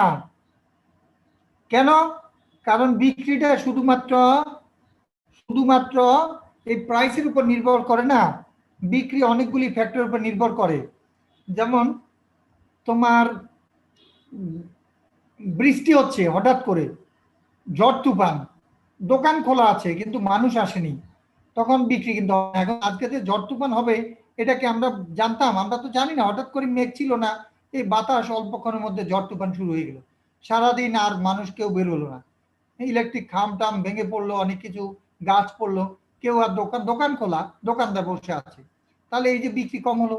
আবার হঠাৎ করে ধরো মেটাডোর বল পেন, লেটাসে প্রাইস 5 টাকা একটা দাম, তো আমাদের ভার্সিটিতে হঠাৎ করে দেখা গেছে কিছু পরীক্ষা জানতো না দোকানদার, শুক্রবারে একটা পরীক্ষা হলো, তো অনেকে কলম আনে দোকান থেকে একটা কিনে নিবে, তো দেখা গেছে ওই দিন ওই 5 টাকার দামের প্রাইস ঠিক আছে, কিন্তু হঠাৎ করে অনেক পরিমাণ বিক্রি হয়ে গেল, তাই দেখো প্রাইস ফিক্সড থাকা সত্ত্বেও প্রত্যেকদিন বিক্রি সমান হলো না, কাজে এগুলি র্যান্ডম। কেন?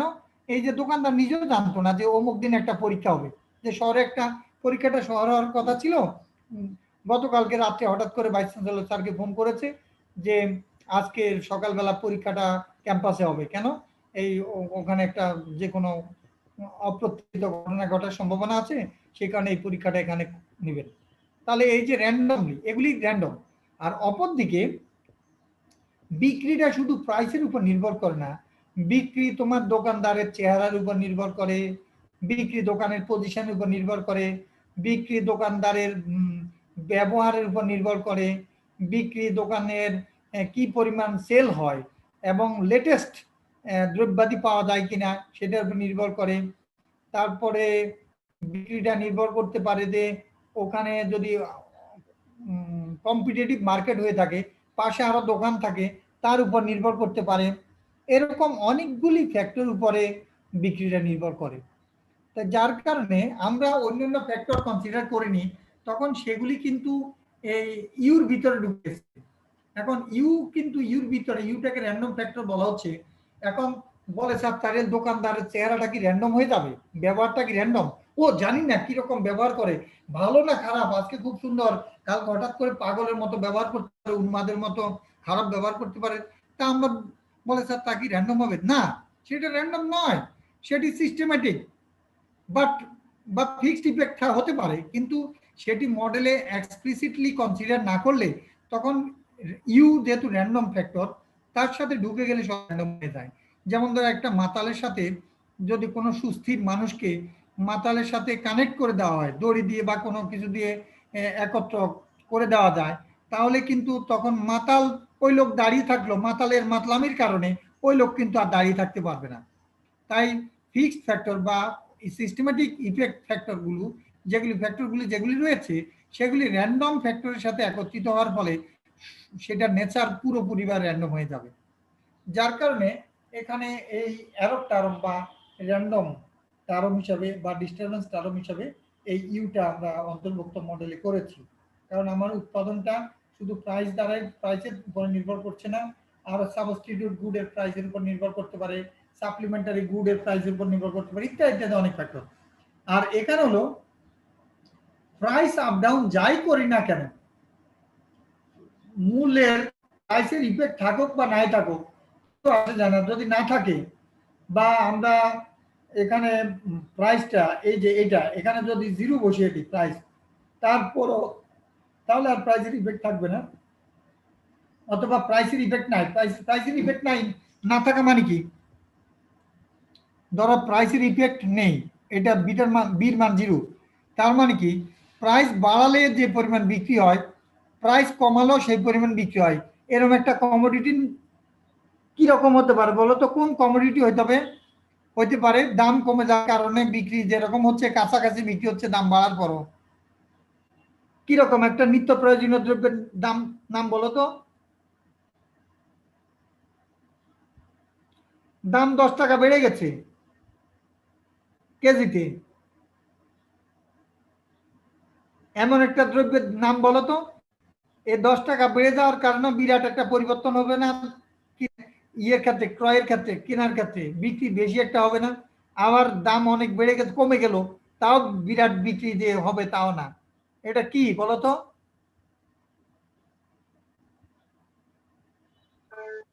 চাল, ময়দা, এই নিত্য। চালের দাম যদি বেড়ে যায় তুমি আর কি করবা? এখানে বিক্রি তেমন যদি কমে যায় আচ্ছা, নাহলে ঠিক আছে দাম বেড়ে গেছে একটু যা লাগলো সেইটুক নিলা, কিন্তু দাম যদি কমে যায় চালের তাহলে কি করবা? একটু বেশি করে কিনে রাখবা না?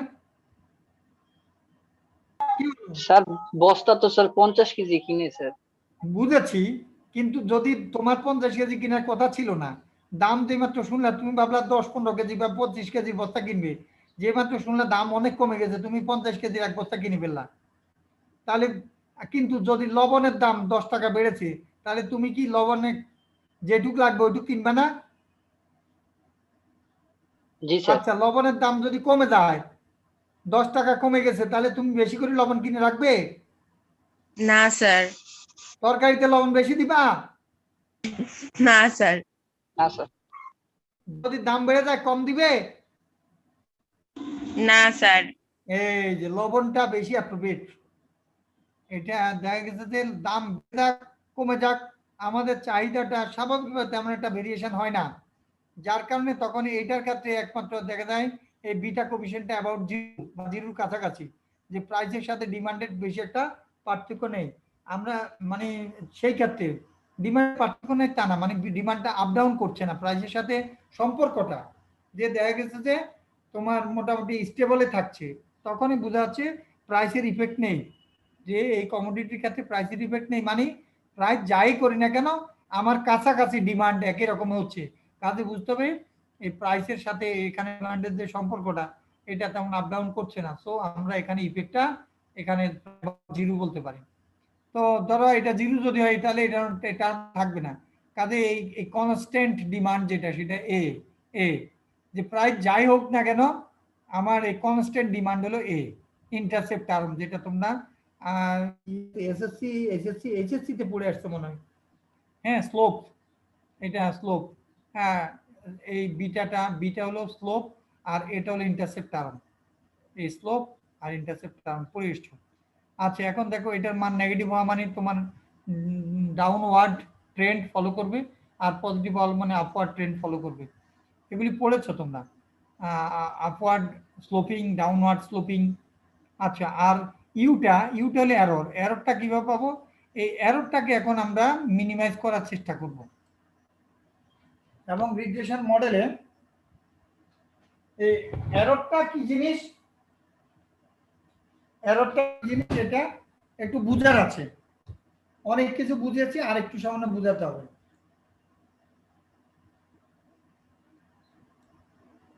আমরা ধরো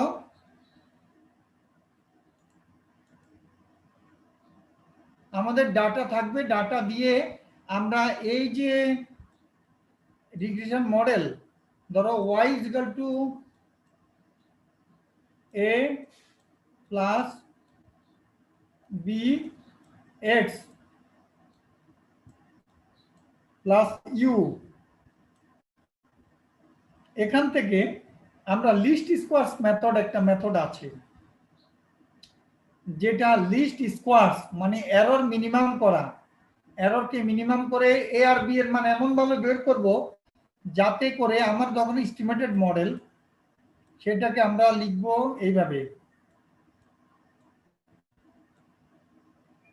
এ হেড প্লাস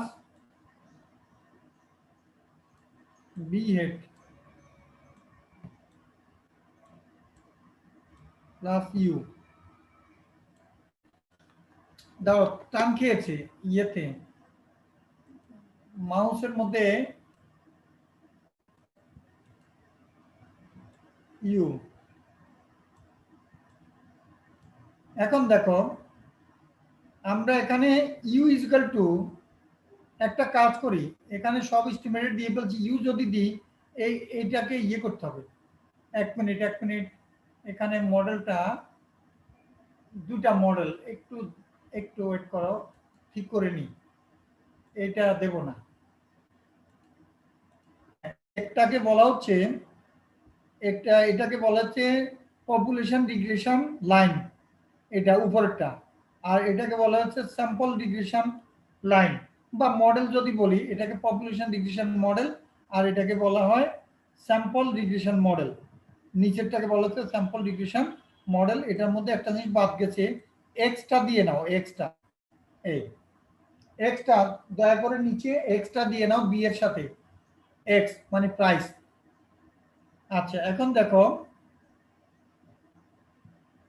তোমরা যারা লিখেছ তারা একটু ঠিক করে লিখো, এই যে এটার সাথে একটা এক্স বাদ পড়েছে।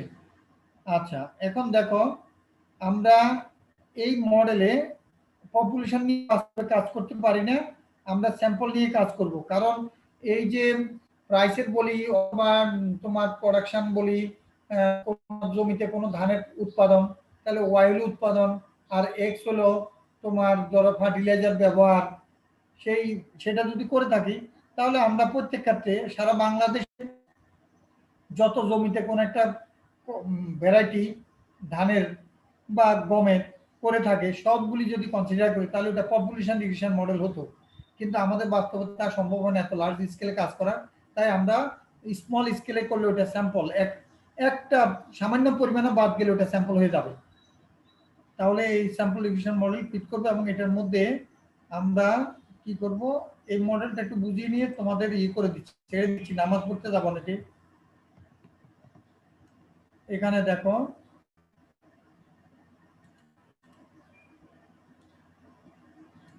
এই জায়গাতে এখন যদি ইয়ে করো, এইটুকের এস্টিমেটেড বলা হয়, এস্টিমেটেড ওয়াই, এটার নাম কি দেব, এটা হলো এস্টিমেটেড ওয়াই,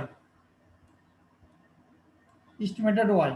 আচ্ছা তাহলে আমরা যদি করি, কি করতে পারি, ওয়াই মাইনাস এই লাইন থেকে পাচ্ছি ওয়াই হেড, এটা ইজ ইকুয়াল টু কি, ইউ হেড, এররটা এস্টিমেট করলাম, এটাকে রেসিডুয়াল বলা হয়, এটা আরেক নাম রেসিডুয়াল। এখন দেখো এই জায়গাতে এখন কিন্তু আমরা যদি এররগুলিকে যোগ করি, আমার ধরো 10টা ফার্মারের, হ্যাঁ, জমির উৎপাদন, এবং এখানে দেওয়া আছে উৎপাদন, এবং সে আগে এস্টিমেটেড ধরো সারের সাথে তার উৎপাদন কতটুকু হয়েছে সেটা দেওয়া আছে। তো আমরা 10 জন ফার্মারের কাছে 10টা ভ্যালু পাবো, পার্থক্য, এরর 10টা পাবো। এখন যদি আমরা যোগ করি, summation of U is equal to 0 হয়ে যায়, সেখানে আমরা মডেল ফিট করবো এইভাবে, এই যে আমাদের 0 হতে পারবে না যদি স্কোয়ার করে দিয়ে যোগ করি, এরর গুলোকে, তার মানে সামেশন অফ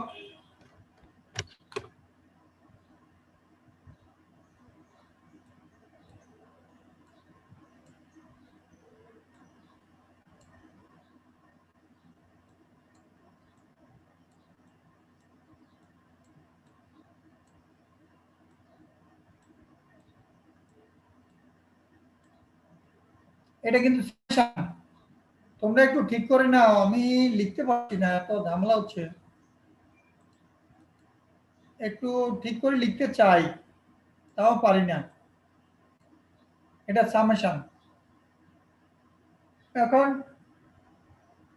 এখানে দেখো, আমরা যদি শুধু স্কোয়ার না নিয়ে যোগ করি তাহলে 0 হয়ে যাবে, কারণ মডেলের মধ্যে অ্যাজাম্পশন আছে যে এররটা গড় মান 0 হবে। এই কারণে গড় মান 0 হলে সামেশন অফ ইউ এরর যোগ করলে 0 হয়ে যাবে, নতুবা গড় 0 হতে পারে না। সেই কারণে স্কোয়ার করে দিচ্ছি, তাহলে আমরা পাচ্ছি এরর সাম অফ স্কোয়ার। এররটা কি? এররটা কি জিনিস? এররটা তোমাদের বুঝিয়ে বলি বাস্তব একটা উদাহরণ দিয়ে। যেমন ধরো ওয়াইদের বিয়ে কালকে, ওয়াইদ আছো? আচ্ছা, না থাকুক তাহলে তো ভালো হয়েছে। অনুভব সেন্টারে ওয়াইদের বিয়ে, এখন শহরে অনুভব আছে স্যার। আচ্ছা, তোমার বিয়ে কালকে ধরো। এখন আমি হলাম অনুভব সেন্টারের মালিক। তুমি বললা তোমার বরযাত্রী টোটাল খাবে কতজন? 100 জন। তো আমি 100 জনের খাবারের লিস্ট অনুসারে, মেনু যা দিয়েছো সেই অনুসারে আমি তোমার বাজেট করেছি এবং তোমার খাওয়া দাওয়ার বন্দোবস্ত করেছি, কিন্তু এটা আমার অতীতের অভিজ্ঞতার ভিত্তিতে আমি এস্টিমেট করলাম। কিন্তু দেখা গেছে যে তোমার বরযাত্রীরা কালকে দুপুরবেলা 12টায় তারা এসে স্ন্যাক্স খাবে, 1টার সময় ভাত খাওয়ার কথা, বা পোলাও টোলাও যা আছে লাঞ্চ করার কথা। কিন্তু তোমার বরযাত্রীরা হঠাৎ করে দেখা গেল যে ঝড় তুফানের রাস্তার মধ্যে একটা গাছ পড়েছে, তাই ওই গাছ সরাতে না সরালে বাস আসতে পারছে না অথবা কার আসতে পারছে না, এই বিরাট বিরাট বিশাল গাছ দুইটা পড়েছে। এখন এই অবস্থায় তোমার বরযাত্রীরা আটকা পড়ে আছে 3 ঘন্টা 4 ঘন্টা। দুপুরের খাবার তারা এসে 4টার সময় পৌঁছলো অনুভব সেন্টারে, তাহলে তাদের খিদে আসার সাথে সাথে স্ন্যাক্স দিলাম, একটু পর আর খেতে ইচ্ছে করছে না, খাবার উদ্বৃত্ত রয়ে গেল। তাহলে আমি যা এস্টিমেট করেছি সেই পরিমাণ কেউ খেতে পারছে না, তাহলে আমার উদ্বৃত্ত রয়ে গেল, তাহলে এটা এরর। আমি যে এস্টিমেট করছি এতজন এই পরিমাণ খাবে, পোলাও এই পরিমাণ খাবে, এত কেজি পোলাও লাগবে 100 জনের জন্য, বাস্তবে এখন তা লাগেনি। কারণ র্যান্ডমনেস এখানে কি, যে হঠাৎ করে ঝড় তুফানে গাছ পড়ে গেছে, এটা তো জানতাম না। অপরদিকে দেখা গেছে যে এমন হতে পারে গরমকাল, আমি জানি গরমে পোলাও বেশি খেতে পারে না, আমি 1 কেজিতে 10 জন বা 12 জন ধরেছি, কিন্তু একটা টাইম ম্যাপিক চলে এসছে সবাই, আর সুন্দর বৃষ্টি, ঝড় তুফান ছিল না, কিন্তু এত সুন্দর বৃষ্টি, ঠান্ডা আবহাওয়া, স্ন্যাক্স খেয়েছে 1টার দিকে বা 1:30টার দিকে, লাঞ্চ করার জন্য এমন খাবার খেয়েছে, ওরে বাবা শর্ট ফেলে দিয়েছে। তাহলে দেখা যায় আমি এস্টিমেট যা করেছি আমার ঠিক হয়নি। রিগ্রেশন মডেলে এখানে দেখা গেছে যে এস্টিমেট করতে গেলে স্বাভাবিকভাবে আমাদের একটু অনেক সময় দৈব দুর্বিপাক, যেমন জমিতে 1 কেজি সার দেওয়া হলো, তোমার দেখা গেছে যে এখান দিয়ে বাতাসে গাছ শুয়ে দিল, তো তোমার উৎপাদন কম হলো, আরেকজন 1 কেজি সার দিয়ে ভালো উৎপাদন হয়েছে। এই র্যান্ডমনেস আছে। অথবা দেখা যায় তার জমি দিয়ে হঠাৎ করে একজনের কত এক মানে গাভীর পাল নিয়ে যাচ্ছে বিরাট, হ্যাঁ, ওই গাভীগুলির জমিতে নেমে পড়েছে, অনেক গাছ শুয়ে দিয়ে চলে গেল, ভেঙে গোড়াতে পা দিয়ে চাপ দিয়ে ভেঙে দিয়েছে। তাহলে এই অবস্থায় দেখা গেছে যে তার ওই অংশে উৎপাদনটা কম হয়ে গেল। তো এরকম কে জানতো হঠাৎ করে এরকম রাস্তা থেকে গাভীগুলি নিচে জমিতে নেমে দৌড় দিবে, দৌড় দিয়ে একবারে কতগুলি মুখের মধ্যে নিল, কতগুলি নষ্ট করে দিল, এরকম একটা র্যান্ডমনেস কাজ করতে পারে। তাই এরর টার্মটা, এররের মান দুইটা হতে পারে, প্লাস হতে পারে, মাইনাস হতে পারে। অর্থাৎ আমি যা এস্টিমেট করলাম তা বাস্তবে যা ঘটছে তার থেকে কম হতে পারে, বেশি হতে পারে। তাই এরর দুই রকম, পজিটিভ নেগেটিভ দুটো হতে পারে। এখন ওয়াইদের বিয়ের অনুষ্ঠানে যদি শর্ট পড়ে, এটা মান ইজ্জতের সম্মান শেষ হয়ে যাবে। আবার যদি উদ্বৃত্ত থাকে তা আপত্তি নেই, সেটা অনুভব সেন্টারের মালিক, আমার সমস্যা হলো। কিন্তু টাকা তো সে স্যার দিবে। একটু নামাজে যাব। হ্যাঁ স্যার হ্যাঁ একটু নামাজে যাব তো। আচ্ছা, তাহলে তোমরা সিআর কাছে বলো, আমি এখনই শেষ করে দিচ্ছি। যারা নামাজে যাচ্ছ চলে যাও, অ্যাটেন্ডেন্স দিয়ে দেবো, আর এখনই শেষ করে দিচ্ছি। তাহলে এইভাবে আমরা এরপরে আরো সাম অফ স্কোয়ারসকে এটা আমরা কি করব, মিনিমাম করার চেষ্টা করব। অর্থাৎ মডেলের মধ্যে যে রিগ্রেশন কোএফিসিয়েন্ট বি আছে এবং ইন্টারসেপ্ট টার্ম এ আছে, এই দুটার মান এমন ভাবে বের করব আমার ইউটা এরর টার্মটা অর্থাৎ অবজার্ভ ভ্যালুর সাথে এস্টিমেটেড ভ্যালু, অর্থাৎ আমি যেটা আগের থেকে ভবিষ্যৎবাণী করলাম এই পরিমাণ হবে, সেটার সাথে বাস্তবে যা করছে এই দুটার পার্থক্য যাতে কম হয়, মিনিমাম হয়, সেটার জন্য আমাদের চেষ্টা করতে হবে। এবং সেটা কম হওয়ার জন্য কি টেকনিক অ্যাডপ্ট করলে কম হবে, অথবা এই রেসিডুয়াল সাম অফ স্কোয়ারস বা এরর সাম অফ স্কোয়ারস যা কম হয় এমন ভাবে আমরা এ আর বি এর মানটা সেট আপ করবো, অর্থাৎ মান বের করবো, এস্টিমেট করবো। ওই এস্টিমেশনটা আগামী ক্লাসে শিখাবো আমি। তো থ্যাংক ইউ ভেরি মাচ।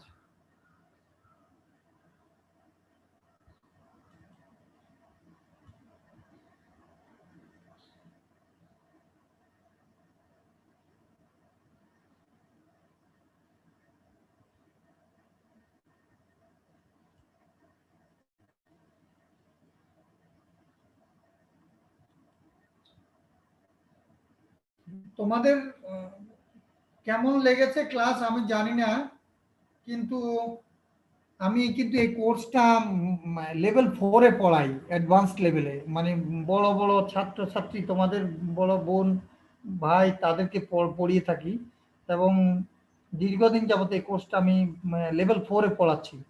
এটা ভেরি মাচ ইন্টারেস্টিং, এবং মাস্টার্স লেভেলে আমাদের ইকোনমিক্স ফ্যাকাল্টিতে ছাত্রছাত্রীদের অত্যন্ত বেশি কাজে লাগে এই সাবটার, বা এই তোমাদের কাছে সাবটার, কিন্তু এই সাবটারটা একটা বিশাল বড় বই হয়, এটা বিশাল বড় বই আছে।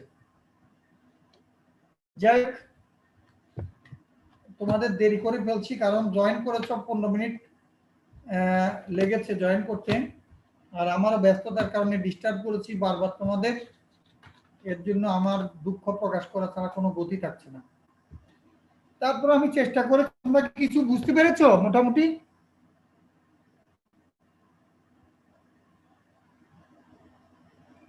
কিছুটা বুঝতে পেরেছো আমার কথা? জি স্যার। কোথায় এটা? কলম কোনটা স্যার? কলম ও সরি, এটা অতিরিক্ত করছে। কলমটা কোথায়?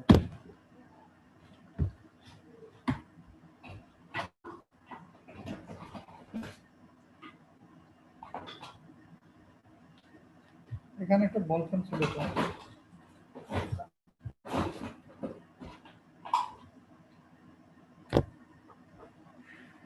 কোথায় দেবো, এই জায়গাতে? জি স্যার, যেটা শুনছেন ওইটা দিতেন। এটাতে চাপ দিতে পারবো না, এখান দিয়ে দিয়ে দিন। দেন স্যার।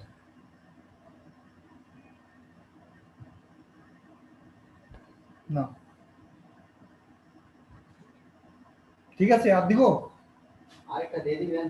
আর কোন জায়গায় দেবো, কয় জায়গায় দেবো দাও? ওর দিকে লেগে সেট দিছেন। এটা 2 ঘন্টা কারে দেখে এই হবে আইছেন। শুধু আসলে মানে আমার রিং দিলে তো পারতো।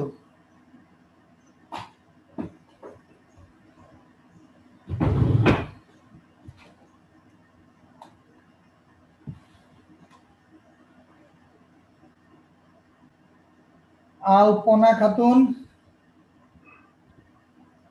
স্যার আলপনা ছিল, মেবি ডিসকানেক্ট হয়ে গিয়েছে স্যার। আচ্ছা ঠিক আছে। 2 আচ্ছা 2 সালে 2 আমি এখন অ্যাবসেন্ট করে রাখছি। আছে? আচ্ছা ঠিক আছে।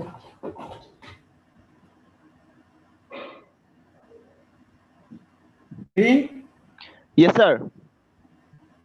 4 Yes sir. 5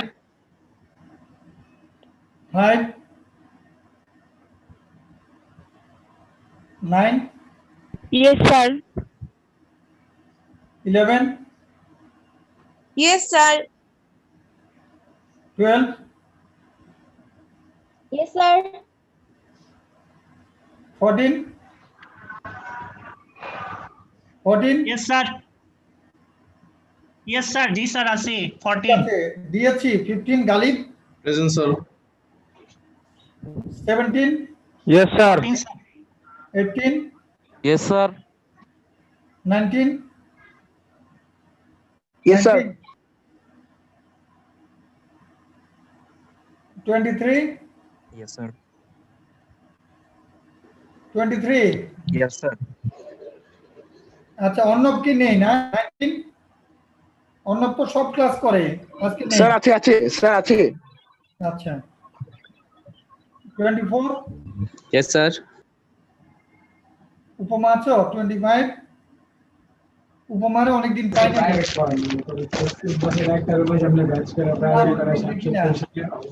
তার উপমার করোনা হয়েছে তো অসুস্থ। ও আচ্ছা আচ্ছা, এখনো সুস্থ হয়নি? না স্যার। আচ্ছা, কুবরা আছো? Yes sir. তোমরা কিন্তু এখন একটু সাবধান থাকিও, এখন কিন্তু করোনা যেটা, এই স্ট্রেনটা কিন্তু মারাত্মক। এখন ইয়াং জেনারেশন একদম, আর এটা শুনেছি এরকম অবস্থা, সিমটমও প্রকাশ পায় না, সরাসরি হঠাৎ করে যখনই প্রকাশ পায় একদম সিভিয়ার। বুঝতে পেরেছো? আচ্ছা, 27, Yes, sir. তোমরা কি টিকা কেউ নিয়েছো? তোমাদের তো দেওয়ার কথা না, ভার্সিটিতে প্রসেসিং করেছে। যেমন আমি প্রায় 489 জনের, আবার 11 জনের লিস্ট এসছে, ওটাও বলছি পাঠিয়ে দিতে ছাত্রীদের। তোমাদেরও বিভিন্ন হলের কালেক্ট করেছে, জানি না তোমরা দিয়েছো কিনা। এই ন্যাশনাল আইডি নাম্বারটা পাঠানো হয়েছে, আরো কিছু ইনফরমেশন চেয়েছি, বাট সার্টিফিকেটও কেউ দিয়েছে, আমি জানি এটা দিয়ে হবে কিনা, জন্ম তারিখটা দেখে লাগবে আর কি। তো যাই, 29, Yes, sir. ইয়াকুব আলী আছো? Yakub Ali Khatun, Yes, sir. শাহরিয়া, আলামিন। ছিল স্যার, এখন দেখছি না। আচ্ছা, দিয়ে দিলাম। আলামিন, Sir, leave নিলাম। আলামিন কি ছিল? নামাজে গেছে। স্যার আলামিন ছিল স্যার, নামাজে গিয়েছে। ওকে, দিয়েছি। ঠিক আছে, নাহিদ আছো? Nahid, yes sir. Aman, yes sir. Biswas আছো? সৌমি বিশ্বাস,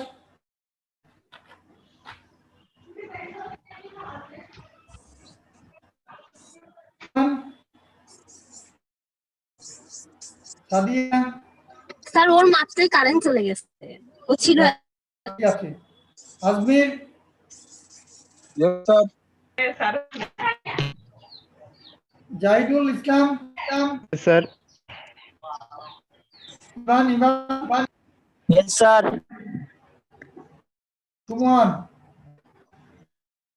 সুমন ইসলাম, নামাজে। Okay. Farana, Yes, sir. Fozia, Yes, sir.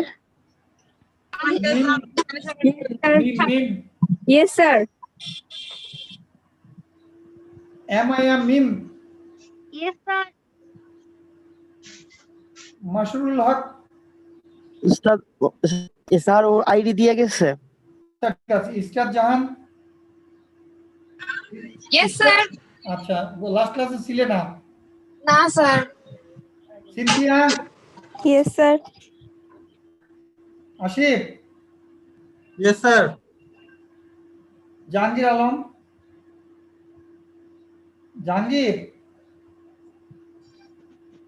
জাহাঙ্গীরের তো খোঁজ খবর আছে? জাহাঙ্গীর, আচ্ছা, আমি আপনাদের অ্যাবসেন্ট করে রাখলাম।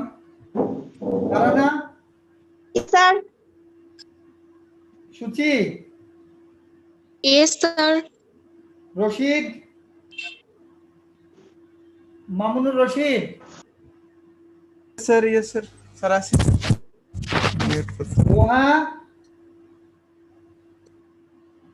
দোহা, জয় জয় কিন্তু অ্যাবসেন্ট থাকছে, মারাত্মক, ওর কি হয়েছে জানি না। Tania Tania Yes, sir. তানবিরুল ইসলাম, তানবীর অ্যাবসেন্ট।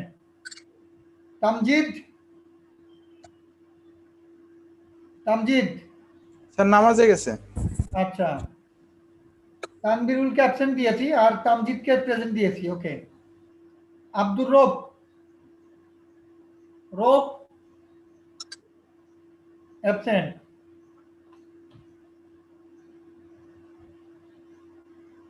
আসিফ হাসান